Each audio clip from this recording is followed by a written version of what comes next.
Oke, assalamualaikum warahmatullahi wabarakatuh. Perkenalkan nama saya Imam Arif Hosen dengan nomor induk mahasiswa 24090084.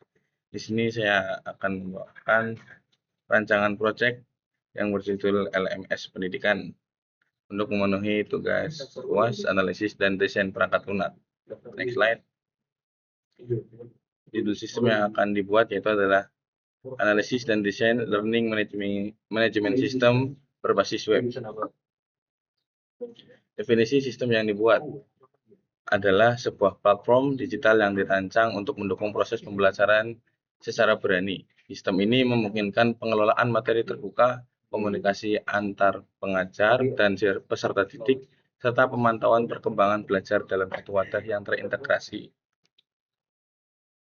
Untuk kerja di sini, yang pertama adalah manajemen penggunaan dan akses. Yang pertama yaitu pengguna memiliki akses sesuai peran. Lalu sistem menggunakan autentikasi dua faktor atau dua bentuk verifikasi dan pencatatan aktivitas untuk keamanan. Yang kedua ada keamanan data. Yang data itu dilindungi dengan enkripsi dan firewall untuk deteksi intrusi diterapkan untuk mencegah serangan cyber. Poin ketiga yaitu pemantauan dan pemeliharaan. Dan yang terakhir adalah evaluasi dan peningkatan. Next slide.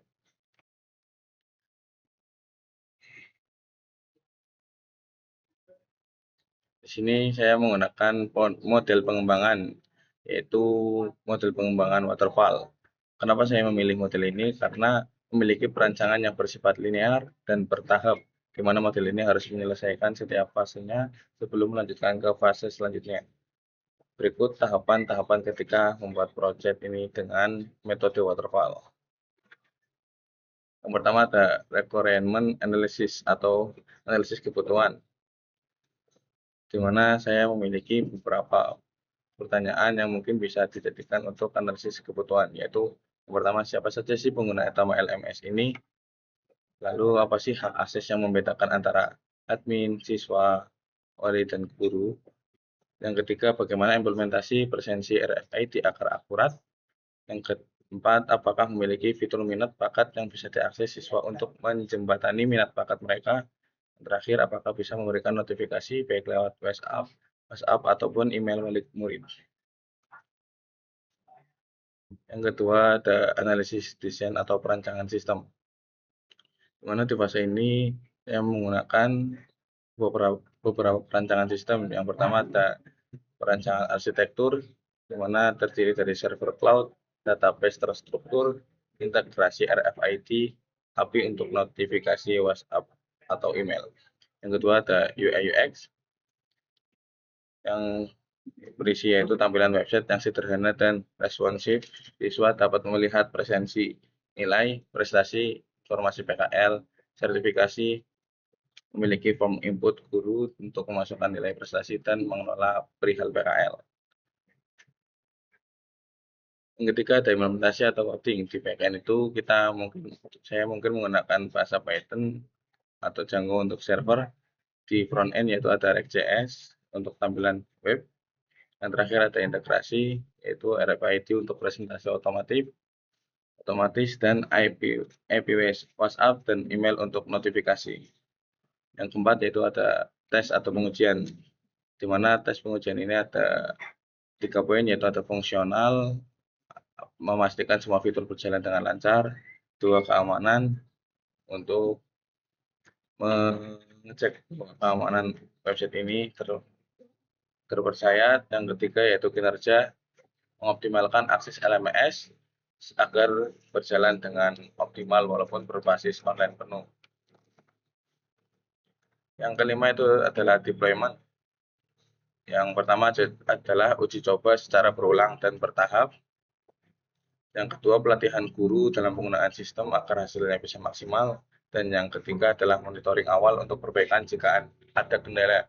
Yang keenam adalah pemeliharaan dan pengembangan lanjutan. Yang pertama, update secara berkala untuk peningkatan fitur dan perbaikan jika ada kendala. Yang kedua, evaluasi sistem setelah beberapa bulan penggunaan. 3, penyesuaian jika ada kebutuhan tambahan dari klien. Ini ada level siswa, level pengajar, level admin, tabel materi dan tabel tugas,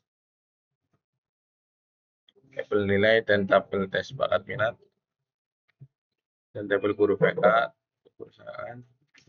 Di sini juga ada tabel PKL. Di sini juga ada DFD level 0, DFD level 1, dan alur umumnya. Setiap proses pengambilan data dari pengguna memprosesnya secara internal, lalu menyimpannya dalam sistem database. Pengguna juga dapat melihat data yang relevan sesuai dengan peran mereka. Keunggulan LMS ini adalah berbasis online. Yang kedua, presensi otomatis dengan RFID. Yang ketiga, fleksibel dengan fitur pelatihan berbasis online. Yang keempat, bisa manajemen PKL yang agar lebih terstruktur. Yang terakhir, integrasi dengan sertifikasi keahlian dan fitur bakat minat. Ini konteks diagramnya. Ini konteks diagramnya yaitu dari siswa login atau masuk, dan nanti dari sistem akan memberikan informasi tentang data siswa dan data PKL bahkan data nilainya. Nanti kalau dari admin itu login, nanti dari sistem memberikan akses yaitu bisa mengatur lalu lintas LMS ini. Guru PK misal itu login, dia akan mendapatkan data siswa dan PKL dari sistem, dan guru BK dapat melakukan pengajuan PKL sesuai dengan manajemen dari guru BK itu sendiri. Dan dari perusahaan login kita bisa login, dan itu nanti hubungannya dengan guru BK, dan nanti akan diberikan data siswa dan data PKL melalui guru BK, dan akan dari perusahaan memberikan informasi PKL kepada guru BK. FD level 0, di sini ERD, di sini ada use case diagram. Di mana di use case diagram ini siswa bisa login dan melihat atau mengerjakan tugas yang diberikan oleh guru, melakukan presensi, dan bisa mengerjakan tes bakat minat. Dan di sini banyak faktor lainnya yang bisa dilihat, yaitu guru juga bisa login dan mengupload atau menilai hasil kerja siswa dan bisa memanajemen presensi siswa.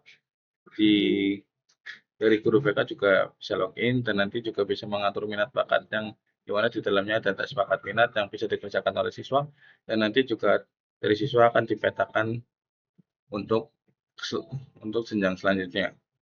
Di sini guru BK juga mendapatkan informasi PKL dari industri dan akan memberikan informasinya kepada siswa, dan siswa akan dibantu untuk dimanajemenkan sesuai dengan kebutuhan dari industri. Dan ada aktor satu lagi, yaitu adalah admin, di mana admin ini bisa mengelola semua LMS ini. Yang diagram activity ini yaitu yang pertama, siswa melakukan login, terus melakukan presensi, di mana nanti ada pengondisian sebagaimana presensi itu valid atau tidak. Jika valid,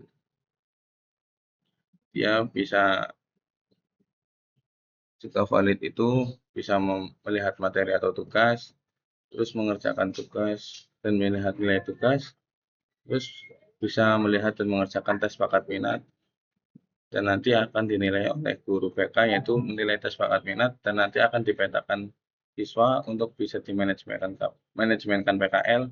Terus guru BK mengirimkan data kepada admin untuk dikelola data siswa. Setelah itu dikirimkan lagi ke guru BK, sudah menjadi bentuk data PKL siswa, dan nanti siswa bisa melihat data PKL yang dikirimkan oleh guru BK.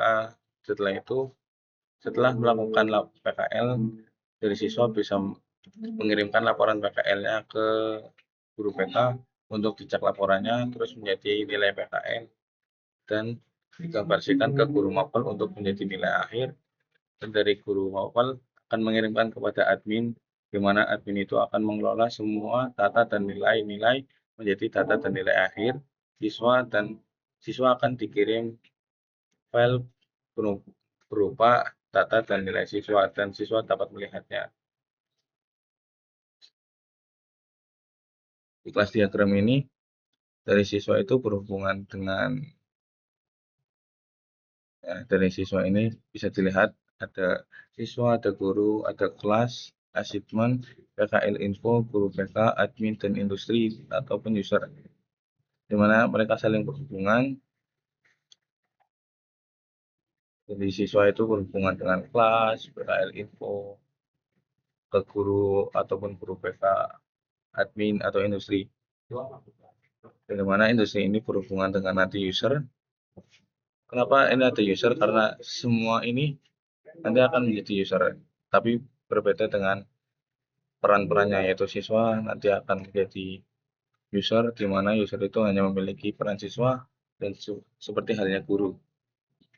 Sini ada string student, string name, string niche, string major, dan yang lainnya. Ada dari guru juga ada string teacher, string name, yang itu akan menjadi ciri khas mereka masing-masing yang membedakan. Oke, selanjutnya sini ada sequence diagram, di mana di sini ada sequence untuk admin, yaitu akses halaman admin, masukkan kredensial. Di sini browser ya, admin browser itu kayak front end buat tampilannya. Oh, maaf, salah. Dari admin itu bisa mengakses halaman admin, di mana nanti kan masuk browser kalau emang benar. Kalau emang benar itu nanti masuk ke LMS application-nya, dan nanti akan ditampilkan halaman login ke browser. Nanti bisa masukkan kredensial dan verifikasi kredensial. Jika autentifikasi berhasil, redirect ke dashboard admin, tampilkan dashboard admin. Oh, di sini juga admin bisa membuat kursus baru, di mana dari sini ada permintaan tampilan form khusus, dan ketika sudah dibuat nanti akan mengembalikan kepada browser tampilan form pembuatan kursus. Di sini juga admin bisa mengisi detail kursus atau nama, deskripsi, dan lain-lain. Dan setelah dibuat, yaitu akan kirim data kursus baru, dan dari LMS akan validasi data kursus, dan jika sudah validasi nanti akan disimpan di dalam database, yaitu simpan data kursus baru, dan ada konfirmasi penyimpanan ke LMS application. Dan jika sudah penyimpanan sudah selesai, akan ada konfirmasi penyimpanan dan konfirmasi pembuatan kursus berhasil, dan akan ada tampilan pesan konfirmasi ke user admin. Di skenario kedua, yaitu mengelola pengguna. Misal di sini mengedit perannya, di sini klik manajemen pengguna, misalnya permintaan daftar pengguna. Nanti dari admin mengambil data dari database, yaitu ambil data pengguna, terus kirim data pengguna ke LMS application, terus nanti akan ditampilkan daftar penggunanya. Terus pilih pengguna, misalnya ini mau ngedit ya, karena tadi di skenario-nya itu adalah mengedit peran, jadi di sini adalah pilih pengguna, klik edit, terus permintaan tampilan form edit pengguna, nanti akan dikembalikan lagi ke browser, yaitu tampilkan form edit pengguna, dan terus dari admin itu terdapat ubah peran pengguna, yang nanti ketika sudah diubah nanti akan dikirimkan ke LMS application. Seperti biasa ada validasi dan perbaruan data pengguna, terus ada konfirmasi, seperti itu. Terus di sini ada sequence guru juga, di mana dari guru juga dapat membuka aplikasi LMS, dan nanti bisa mengirim, nanti ada validasi untuk login, dan jika login berhasil akan menampilkan dashboard guru, yang dimana itu bisa mengupload tugas, mengupload materi yang nanti akan masuk ke database, dan di situ juga ada tampilan tentang kursus dan tampilan tentang materi tugas yang nanti mungkin akan bisa dikerjakan oleh siswa, di mana nanti akan, jika udah berhasil nanti disimpan ke database, dan nanti ada notifikasi unggah berhasil ke dashboard guru. Dan di sini ada juga skenario memeriksa tugas murid, di mana nanti dari guru itu akan ada tampilan yang bisa memeriksa daftar tugas yang telah diberikan ke siswa, dan siswa dapat mengerjakan dan nanti akan dikirim lagi ke guru, dan nanti itu akan diperiksa oleh guru, dan nanti dari guru akan memberi nilai tugas, dan juga nanti setelah memberi nilai tugas akan mengirim nilainya dan mengirim nilainya dan feedback dan memperbarui nilai tugas. Setelah memperbarui nilai tugas, ada konfirmasi pembaruan, dan jika semua udah dikonfirmasi nanti akan ada notifikasi nilai sudah terunggah gitu. Terus yang di logoutnya nanti dari guru itu akan ada permintaan logout, di mana nanti ada dari sistem itu mengkonfirmasi logout dan menampilkan halaman logoutnya atau loginnya. Jadi kalau mau logout itu nanti ada, oh salah. Di sini kalau di logout itu nanti akan menampilkan permintaan logout, mengkonfirmasi logout, dan nanti akan keluar. Oke, maaf ya di sini kalau saya berikut karena mungkin dari PPT-nya itu terlalu kecil jadi susah dibacanya. Jadi itu langsung ke skenario diagram sekuens siswa, bukan skenario, diagram sekuens siswa. Di mana diagram sekuens siswa ini ada dari login, yaitu membuka halaman login, menampilkan form login, mengisi username dan password, dan nanti akan diverifikasi oleh database. Jika itu valid nanti akan diulang kembali, dan jika valid itu akan diarahkan ke dashboard siswa dan bisa memilih mata pelajaran dan bisa mengambil data materi dan tugas mata pelajaran yang diberikan tadi dari diagram sekuens guru. Nanti data materi tugas itu akan dikirimkan ke siswa, dan siswa dapat mengakses materi dan tugas ataupun mengerjakannya. Jadi setelah itu ada diagram dari siswa itu yang berupa akses materi. Dari siswa itu mengambil isi materi dari database dan nanti akan ditampilkan oleh sistem untuk ditampilkan di dashboard siswa.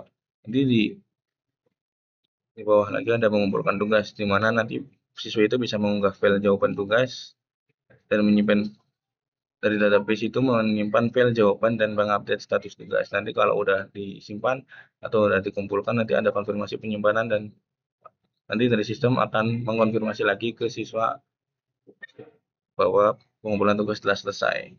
Terus ada lagi logout, yaitu mengarahkan itu melakukan logout ya. Misalnya dari siswa itu mau logout nih, nanti dari sistem itu akan mengarahkan ke form logout, dan nanti di situ ada tombol logout, nanti bisa diklik saja nanti langsung logout. Dan dari sini kalau yang tadi yang memverifikasi kredensial pengguna, misalnya tidak valid, itu akan diulang lagi ke yang tadi yang seperti saya, yaitu dari tampilan awal lagi, yaitu username atau password salah, bahkan mungkin yang lainnya. Terus yang terakhir yaitu ada diagram sequence industri, di mana dari industri ini login ke sistem LMS, tampilan dashboard industri, mengunggah atau memperbarui informasi PKL atau misal lowongan, deskripsi, persyaratan, konfirmasi unggah atau pembaruan informasi, yang dimana nanti berhubungan dengan guru PK, yaitu notifikasi informasi PKL baru atau diperbarui dari industri via email atau dashboard. Lalu dari guru PK bisa juga login ke sistem LMS, dan nanti tampilan dashboard guru PK akan muncul di LMS yang dibuka guru PK. Terus dari guru PK bisa mengakses informasi PKL dari industri yang telah di-share dari industri, dan dari sistem juga menampilkan detail informasi PKL yang telah diberikan oleh user industri tadi. Terus ada verifikasi validasi informasi PKL, yaitu mengajukan beberapa siswa di mana di tempat PKL itu yang menyediakan tadi. Terus ada konfirmasi verifikasi, nanti terus membagikan informasi PKL ke siswa, misal melalui pengumuman atau modul bimbingan. Dan setelah itu Itu nanti siswa itu bisa melihat dari sistem LMS yang nanti dikirimkan guru BK ke sistem LMS. Dan nanti dari sistem LMS ada konfirmasi pembagian informasi. Jadi di sini yaitu unsur industri itu hanya login itu hanya berhubungan dengan guru BK, di mana yang bisa mengakses informasi dari LMS tentang informasi PKL itu hanya guru BK. Di sini ada guru BK untuk sendirinya, yaitu ada guru BK itu bisa login ke LMS ya seperti tadi ada tampilan dashboard, dan di sini juga ada manajemen PKL, dan di sini juga saya jelaskan yang ke pemetaan bakat minat, di mana di sini akses modul bakat minat itu dikirim ke sistem LMS, dan nanti di situ ada sistem mengirimkan tampilan daftar siswa dan alat tes bakat minat yang nanti akan dibuat akan digunakan untuk mengukur bakat minat siswa. Dari guru BK nanti akan mengunggah atau membuat tes bakat minat baru yang dapat diikuti siswa, dan nanti dari sistem akan mengonfirmasi tes bakat minat telah tersimpan. Dan nanti dari guru BK akan menugaskan tes bakat minat ke siswa, dan dari sistem itu akan menotifikasi tes bakat minat tersedia, dan siswa dapat mengerjakan tes bakat minat. Dan nanti dari sistem, setelah siswa mengerjakan tes bakat minat, nanti akan dikonfirmasi tes selesai. Nanti terus setelah konfirmasi tes selesai, nanti akan ada notifikasi tes selesai dari sistem ke guru BK, yaitu otomatis. Dan nanti dari guru BK bisa melihat hasil tes bakat minat siswa, dan nanti dari sistem akan menampilkan laporan hasil tes bakat minat, di mana nanti dari BK itu akan memberikan rekomendasi atau konseling berdasarkan hasil tesnya. Dan di sini notifikasi rekomendasi atau jadwal konseling akan dikirim dari sistem, itu akan mengirimkan ke siswa. Dan di sini dari sistemnya akan mengkonfirmasi rekomendasi atau jadwal tersimpan. Dan nanti yang itu ya, jadi itu untuk jadwal konseling itu akan dinotifikasikan atau diberitahukan kepada siswa. Dan oke, jadi ada satu lagi, itu pun kalau diperlukan yang menurut saya, jadi saya hanya tampilkan, yaitu jika diperlukan interaksi dengan admin, nanti ada ajukan permintaan bantuan, misal reset password, penyusunan hak akses. Oh, kalau ini mencakup semua ya, jadi misalnya semua user itu harus berhubungan dengan admin, misalnya ada kendala dengan hak aksesnya ketika masuk di LMS ini. Oke, terima kasih, sekian dari saya, kurang lebihnya mohon maaf. Wassalamualaikum warahmatullahi wabarakatuh.